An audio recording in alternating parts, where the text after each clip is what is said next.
listeners, we are back for another edition of the Soul and Stereo Sessions. And every once in a while, I like to bring on my friends. And today we've got a homie that's been a friend of the site almost as long as Soul and Stereo has been in existence. I think I first wrote about this brother in like 2013 at this joint called Saturday Night Fever that I was like, okay, let's see what's good with this. And over that time, for over a decade, we have kind of checked in on where he was, and it's been a minute. So I was like, we got to get him on to the Soul and Stereo session so we can see him live and in person up front. Welcome, singer, rapper, actor, Vontae to the Soul and Stereo sessions. What's good, my boy? Thank you. Nice to see you finally face to face. Face to face. Yes, I'm so happy to do that. Thank you. It's an So, honor. over the past 10 years, like we've seen you grow and change as an artist. So, before we get into that, I want you to introduce yourself to those who may not know you, your journey, your experience in the industry, and where you are right now.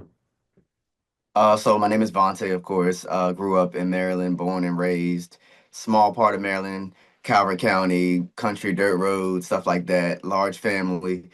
Started singing probably around the age of, well, I'll just say professionally. I started recording music around like 2011, 2012. Started putting out music, doing covers online, and just trying to grow since then. And my family's been pushing me, friends been pushing me, and just trying to just grow as an artist and just grow as an entertainer as a whole. Great. Now, I believe, and correct the brother if I'm wrong, but you started out around 2009, 2010, correct? Yeah, around that time I started singing, and but I didn't officially release anything until like 20, I want to say like a 2011, 2012. I put out my first songs called We Gonna Party.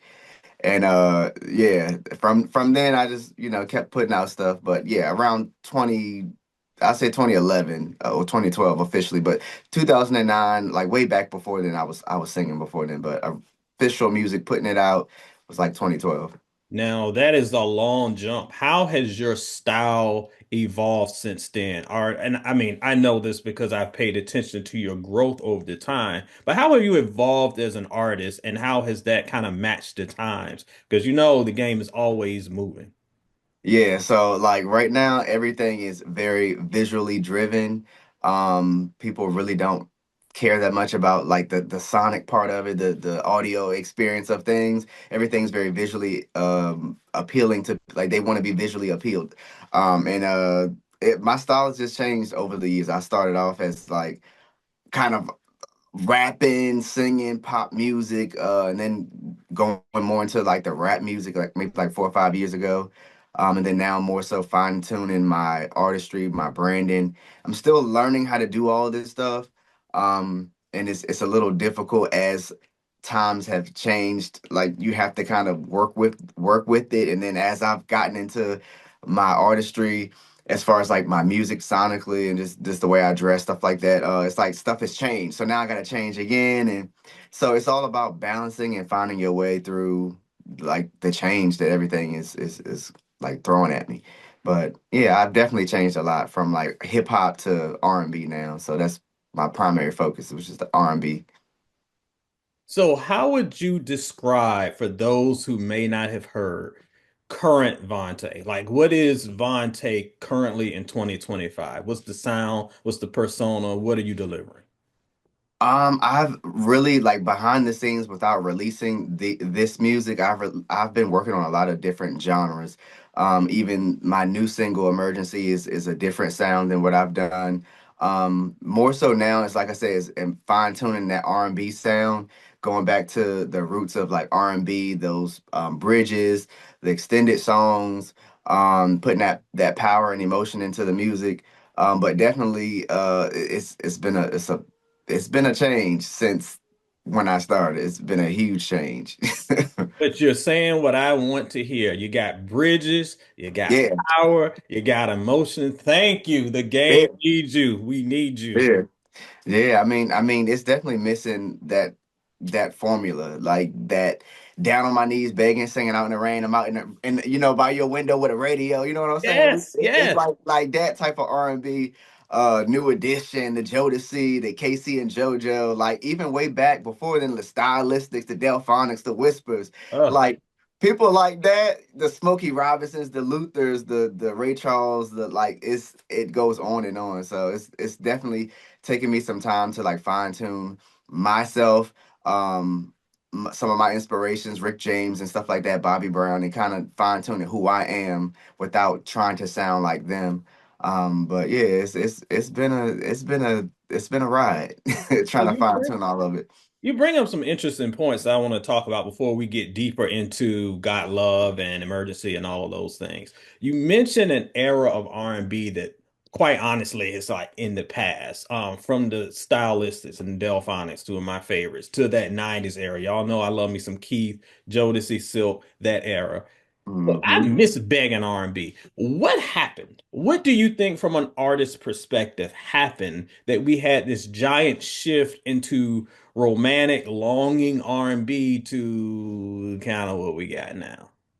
I think it's like two things. One thing is the system has kind of been broken. Like there's no structure to how to get into the industry. You know, back in the day, you had to. You know, we've seen Making a Band. We've seen shows like well, not really American Idol, but we've seen shows like Making a Band, Yep. where they make and break an artist, where they show you this is how you talk, this is how you walk, this is how you do. So it's not that structure anymore. You could literally be someone on a back road with a t-shirt on playing with a guitar with I don't know like some weird costume on or some sort of look, and if you look or sound crazy, people will really like gravitate towards who you are. So I think the structure of it is missing. And then also the other side, the business aspect of it, like it kind of goes hand in hand, but the business side of it is different too, because like the record labels aren't in control. Like it's the artist, it's the audience, and it's really the audience that's selecting who gets seen and who gets heard. Because back then, you only had a couple of R&B artists on the radio. You only had a couple of singers that were like top at the top. You know, you had Whitney, you had Shaka Khan, you had these people, you had Luther, you had like what's his name, Tevin Campbell. You had these people who are at these levels, and that was it. Now you have a million artists releasing millions and millions of songs a day, so everybody's attention is all over the place, and it's very different from how it was back in the day. But those are the two reasons why I think that R&B has really changed, and just the lifestyle in general. I think women have changed. The way that they want love and the way that they want to receive love and the way that they give love. And also men have changed the way that they dress, the way that they look, the way they want to receive love, the way they want to give love. So it's just a lifestyle change. Like people aren't really doing the whole monogamy thing. So it's like I'm not begging and pleading to this one person. I want love from everybody. Like we've even seen Neo talk about his poly relationships and how he has these different women. But yeah, I just think that just the whole lifestyle has everybody's life, like the way that things are now has really changed music in general and the way that we talk about love with anybody. If you ask me, you know what changed the game? When But some nudes started hitting. oh Because yeah, back in the yeah, day, you didn't have just this phone that you could get what you wanted. You right, had to beg for some love. You had to beg right, for them draws. You had right. That's what you now Yeah, it's that's just I true. pull it up and it's everywhere. So why do I have to beg when Yeah, it's so easily attainable these days? yeah, I I mean, can it get sounds it. like I'm joking, but I think it's real talk. I think that's true. I never even thought about that. Like having the ability to just pull up, a girl or pull up a guy on your phone, and you don't really have to beg somebody to be with them because you can go and find that plus Mhm. whatever else you want with somebody else and everybody else. It's some weird times for an old head like me. But I'll say this. You had a great point about artists being able to have control of their own careers and making names for themselves. And I want to bring up something that was really cool thing that you experienced a few years ago, back in 2020, when we were all stuck in the house. Mhm. There were some artists who were able to use that opportunity to push their content out there, and you were one of them because you went viral. Tell us a little bit about your experience there. Yeah, that was with the song Contagious, right? That's what you're talking about? Yeah, but I was also talking about on when you were on someone's TV show. Yeah, Candy, when I was when Candy, I yes. went live, yeah, with And Candy. Candy, and you shared. Yes, that's what it was. You went live and Yeah. Candy shared. And I was sitting up there just online. It was she was on Instagram and she was just talking about a new show that I think Eva had just put out. And she was like, I want everybody to go out and watch it. And I'm just in the comments like, Candy, I want to sing for you because I really love Candy. I respect Candy and everything she does. I'm like, I want to sing for you. And all of a sudden it just says, like on my phone, it was just like connecting. And I'm like, oh like I'm in the dark. I'm like no light, no nothing. I'm not expecting her to answer my call. And so all of a sudden I'm running to the bathroom trying to prop the phone up and she pops up on the screen and I'm just like and it's like what 11, 12, 1 in the morning. And she's like, you said you wanted to sing, so get up here and sing. And I was like, oh, like I was like, what do you want? What do you want me to sing? And I'm like lost for words. And she's like, whatever you want to sing, whatever you think is gonna be good. You got millions of people watching you. Like, go ahead. And so I just started doing it. She's like, hold up. Like she said, I wasn't expecting that. So yeah, that was a cool moment for me. Like still to this day, I still get people commenting like, "Oh yeah, I seen you on live with Candy." I was like, "Okay, that's cool." Yes, that was the Candy experience. And then from there, yes, Contagious did pick up. So talk about that a little bit. Yeah, so around that time, like 2018, 19, 20, 21, that was like around the time COVID, the whole George Floyd situation, like just chaos all around the world, specifically in those areas where like people were getting shot.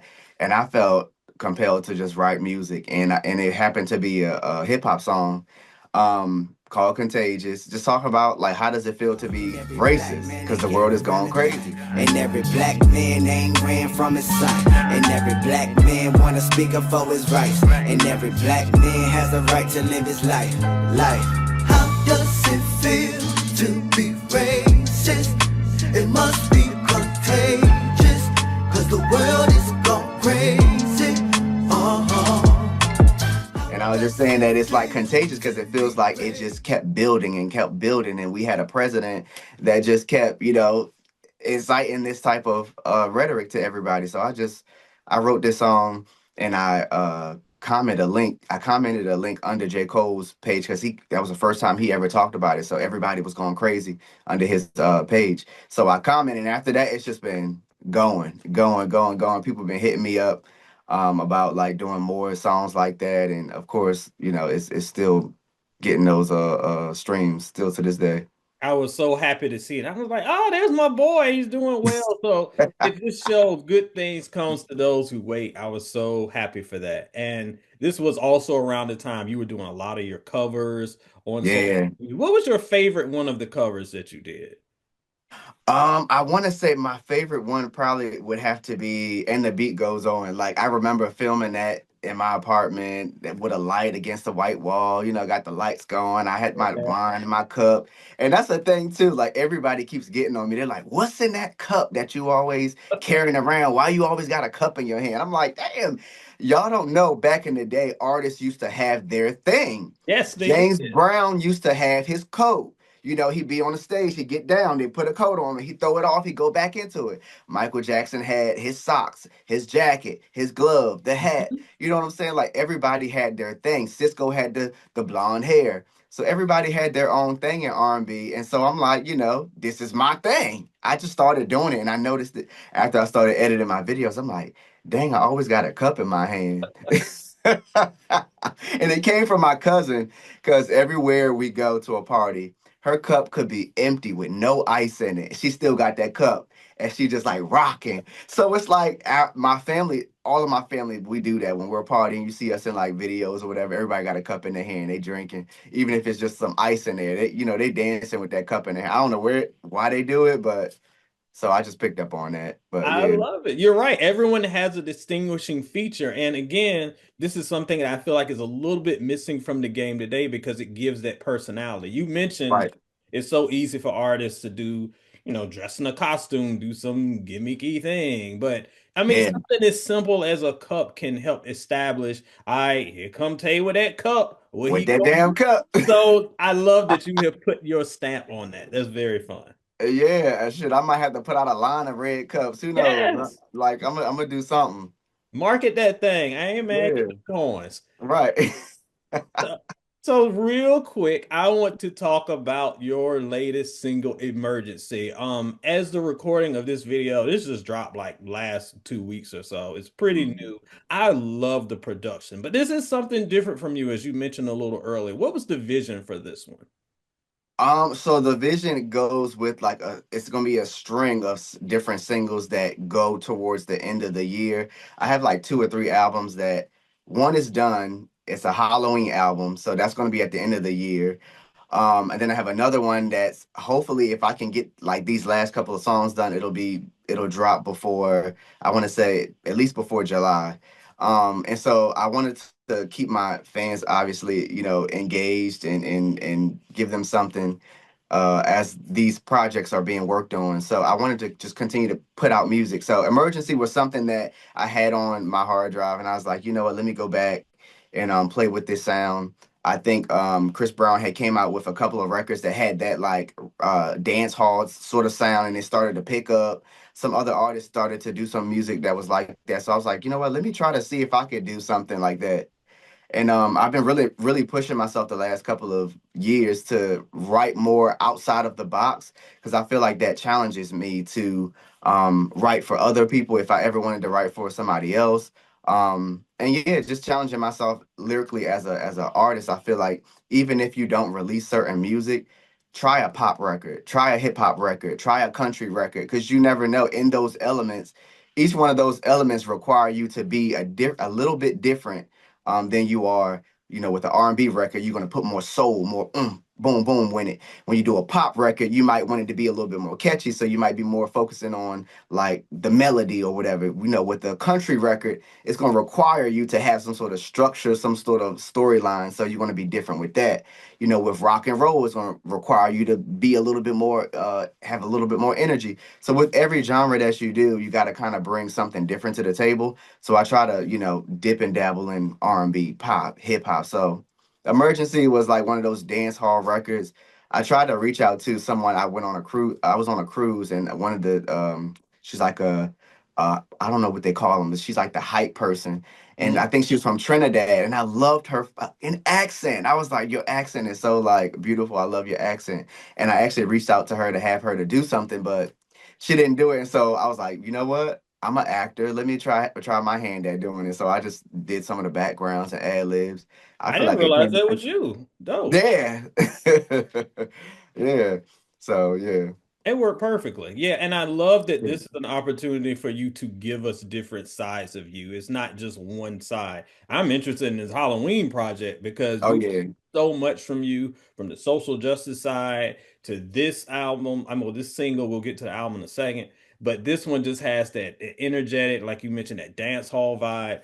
I love presenting different sides of an artist. And Yeah. speaking of different sides of an artist, we had the EP think it was last fall when we got Love. 7 Hmm. tracks. What was your inspiration for that one? Personal experience. I'm not even gonna lie. Personal experience. Oh, you telling on Love. yourself with some of these songs. Okay, personal Oh experience. yeah. Yeah, yeah, yeah. Like, yeah. Definitely personal experience. Um, And like this EP came like this. I don't know what it was, but every morning I would get up for work and I would listen to a beat, boom, like the song would just start writing itself. Dope. Um, and so I wanted something that was very solid because I had just came from dropping a hip hop record that was called Note to Self, and that was very personal to me too. But I think people started to get confused. It's like, well, what are you? Are you hip hop? Are you like what you're rapping? And then you got this like hard, like, branding, like you got your hat backwards. And so people started reaching out to me. I was like, you know what? Let me kind of focus in on R&B because this is what I really love to do. Mhm. And if I do want to, throw in some rap, I'm going to throw in some rap in it. So I started, putting in some rap verses in the Got Love EP as well. And yeah, so it just like I wanted to give that 90s mixed with a little bit of modern R&B, just that soul, that grit, that growl. Songs like "Where Did the Love Go?" That's One of like my favorites. yeah, yeah, one of my favorites. And something like "Downhill," which was the first one, is like the most modern sort of R&B record, kind of like a Brent Faiyaz type of record. And so it goes from there, and then it goes back down to like the Where Did the Love Go to, some throwback R&B. Yeah, Slowly was one of those ones that remind me, it had that Drew Hill vibe. It felt like that late 90s thing that to me is near and dear to my heart, but Yeah. also it doesn't feel like it's a copy paste of an era, but it feels Hmm. like it was made in the frame of that and brought Yeah. forward. And I felt like from the title track too. The title track is my favorite. Yeah. The one that, of course, it was named after. Tell me a little bit of the mindset that went into Got Love, the song, and how that became such a kind of the symbol of the EP itself. So Got Love was one of the last songs that I actually did, and I don't think I had a title for the EP. I think the title was supposed to be, I was actually supposed to be working on one of the albums called Heartbreaker because I teased the song and it started to pick up some traction on Facebook.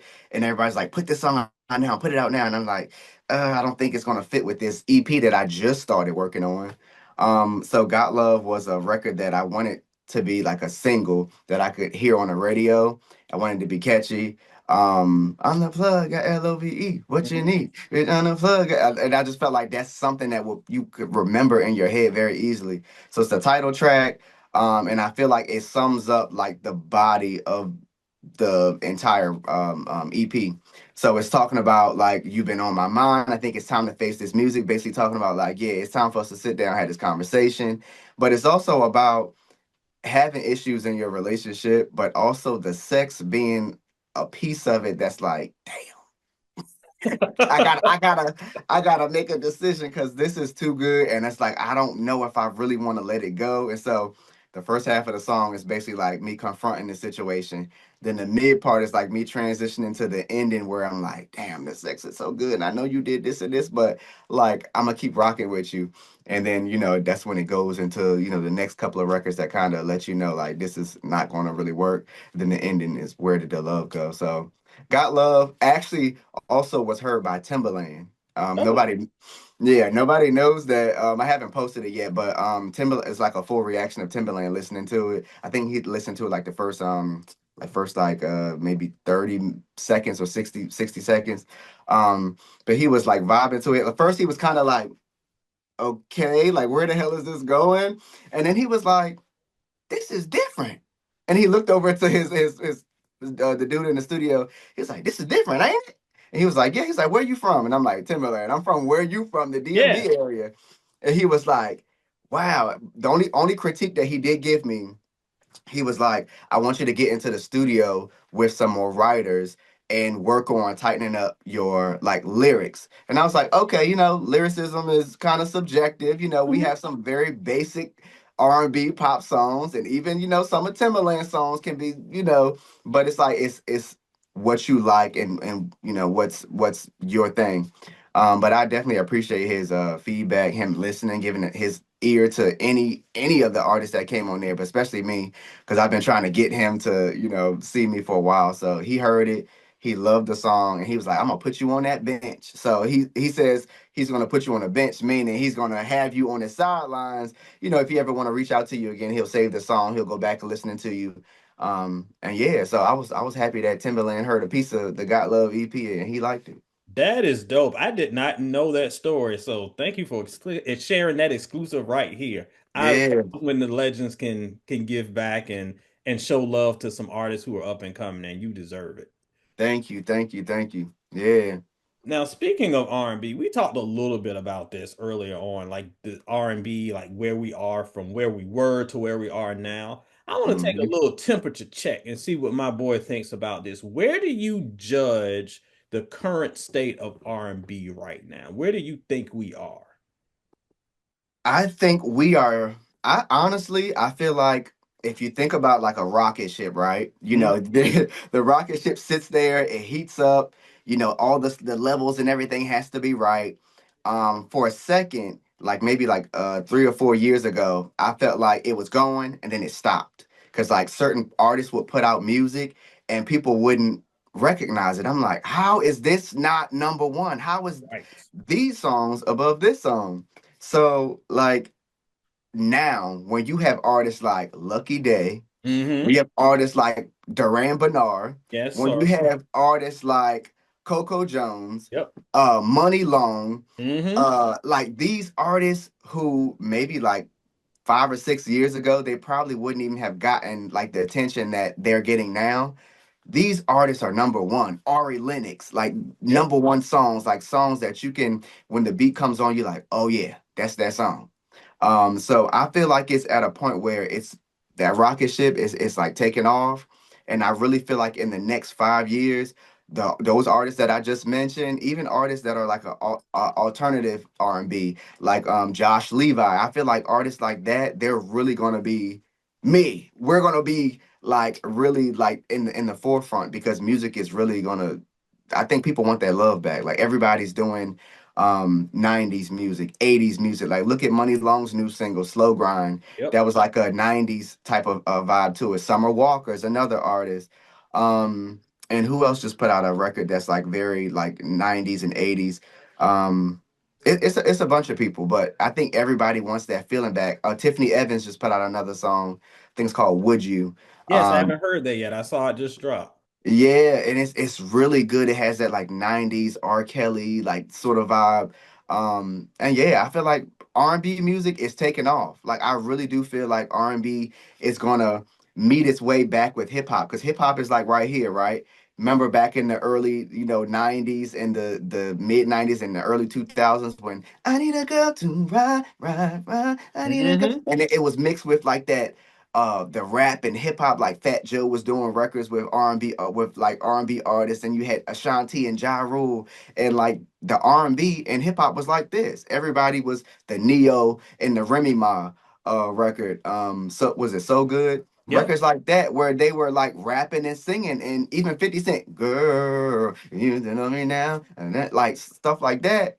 It was like blended R&B and hip hop was blended. So I really feel like R&B is about to catch up with hip hop. It's going to catch up. I agree with you, and I'm seeing just on from my personal aspect. Y'all know I do a lot of outside of Soul and Siri, I do a lot of mentoring in our community, and it was Mhm. so funny to me because about 10 years ago, it's definitely like in the early 2010s or so, there was a generation of fans who were coming in. They were very anti like the R&B sound of the 90s. Like they were like, that's old. We don't want it. We want our Yeah, stuff. Only thing we want is the Weekend and Frank Ocean. We don't want to hear yeah, nobody. yeah. But this newer generation, I guess is I be getting the generations mixed up. I guess it's Gen Z. I don't know. Is one of them. Gen Z, yeah. The Out was the Alpha, Gen Z, yeah. They might Gen be X. alphas. Y'all switch it up on a brother too much. But they're the generation that are like early 20s, like late teens, they really embrace 90s R&B, 80s R&B. I think there's something in the culture right now where people want love. Like they're tired of They hearing do. like the fake stuff. They're tired of hearing like everybody trying to be super hard. Just give me sex and get out of my face. Like Hmm. I think the culture is shifting, and this is an Yeah, opportunity for artists like yourself and the ones you mentioned, Money Longs and Lucky Days and Duran. And there's so many who've been doing it this whole time that have been right. ignored. But it's really the time and place that I feel like, for the first time in a long time, where I feel like R&B is being embraced on a creative level, and it's not just like, oh, we just I mean, you just mentioned like the days of having a hip hop artist and an R&B artist on a song. That was dope. It's Couple like you years had to. ago, It's like you had to have that R&B artist for that hip hop record to really take off. that was the formula. But Yeah. now, but a few years ago, it was like, I'm a rapper. I'm just gonna sing my own hook, brother. You can't Right. sing. Don't Right. sing the hook. We don't want to hear you. Right. Get Right. somebody else on it. We're seeing that come back, and I'm really excited for artists like yourself to be able to move because this is the space you were built for. Yeah. Like I want to see duets come back. I Yes. want to see boy groups, girl groups come back, and it has to be somebody on the ground to always like set the tone for certain things like that. Thankfully, we have like the big, big, big artists like Bruno who kind of keeps the pot boiling. You know what I'm Yep. saying? Like he's there, even though he can do the pop records with Lady Gaga, he can also do the Silk Sonic, records as well, and like they'll go number one, they'll go number two, like they'll be in the top 10. So thankfully we have artists like him. Um, who else that's like very, very, very big that they can do like the R&B records and like it can take. whoever they are, you know what I'm saying? But I know Bruno for a fact. He's the first person I can think of off top that he can do it. And obviously like Beyonce could do it if she wanted to, focus on the R&B, but she's on a mission. But just She's Bruno, on a bit. Bruno, I appreciate that he loves the music, and he's an actual musician. He can play the instruments, he can produce, he can write, he can sing. So somebody has to be on the ground to keep it going. Otherwise it's gonna get lost. Absolutely. And while we always give love to like the Brunos and those who are at the top, it's the artists like you who are grinding every day to put out stuff Hmm. that has a fan base and it's keeping the genre going. So I'm very Yes, sir. appreciative of you for that. Thank you. But I will ask you this. We're gonna get a little deep with this before we start wrapping up. What does Vontae the artist need from your fan base? What can we do to help you? Um, I think that it's a give and take, honestly.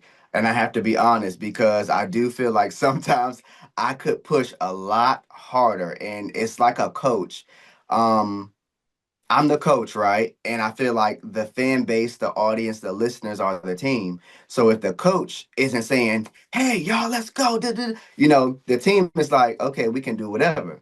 If the teacher isn't like, "Hey guys, make sure you setting the tone for everything," the classroom is kind of going to go crazy. Right. So I think that I could it could be more of a give and take. I could do a lot more. I could be putting out a lot more. And that's definitely what I'm working on, which is why I have these 2 or 3 albums that I have already locked and loaded. I'm working on another project as well.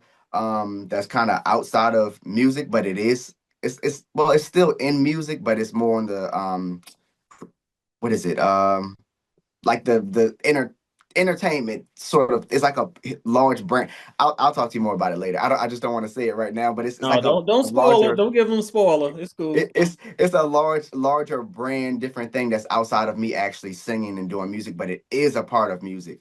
So it's like I just want to make sure that my audience, when you guys see that I put out music, that like it's coming from the soul. It's not just this artificial stuff that is coming out these days. Like I'm really doing this. I've been doing it for a while, and I guess just sharing it with other people, because I think a lot of people nowadays they like to keep stuff to themselves because they want to feel special, like, oh, I know this artist, or I knew him when he was such and such. But it's like, well, did you share it with your friends? Did you share it on Right. your page?